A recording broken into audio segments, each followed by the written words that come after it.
तो चलिए बुलेटिन की शुरुआत करेंगे। देहरादून में कांग्रेस की संविधान बचाओ रैली का आयोजन हुआ है, जिसमें सचिन पायलट, हरीश रावत और अन्य नेता शामिल हुए। रैली का उद्देश्य संविधान की रक्षा और केंद्र सरकार की नीतियों के खिलाफ जन जागरण था। सचिन पायलट ने भाजपा पर संवैधानिक संस्थाओं के दुरुपयोग का आरोप लगाया और उत्तराखंड सरकार को जन विरोधी बताया है। हजारों की तादाद में प्रदेश भर से कांग्रेस पार्टी के कार्यकर्ता और आमजन इस रैली में उन्होंने भाग लिया।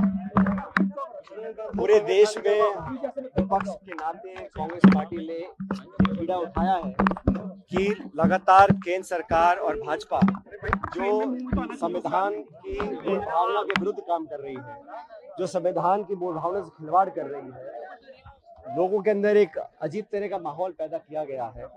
और जैसा राहुल जी कहते हैं, खड़गे साहब कहते हैं कि संविधान ने हर व्यक्ति को बराबर का हक अधिकार दिया है और देश में जो वातावरण निर्मित किया है वो एक ऐसा माहौल है जहां पर लोग अपने आप को असुरक्षित महसूस कर रहे हैं। संविधान के जो प्रावधान है उसका उनकी धज्जियां खुलेआम उड़ाई जा रही है। संवैधानिक संस्थाओं को लगातार नीतिगत तरीके से खोखला करने का काम किया जा रहा है। 70 सालों में ऐसा कभी नहीं हुआ और हम लोगों ने हमेशा संविधान को पोषित करने का काम किया। भाजपा की जो विचारधारा है उसमें संविधान के खिलाफ लगातार काम हो रहा है। सरकार अपनी एजेंसीज का दुरुपयोग कर रही है। निर्वाचन आयोग को निष्पक्ष उन्होंने छोड़ा नहीं है।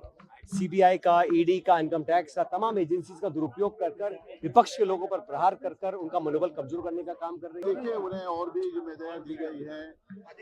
ऑल इंडिया कांग्रेस समिति के अध्यक्ष आदरणीय खड़गे साहब ने सचिन पायलट जी को उत्तराखंड की इस संविधान बचाओ रैली में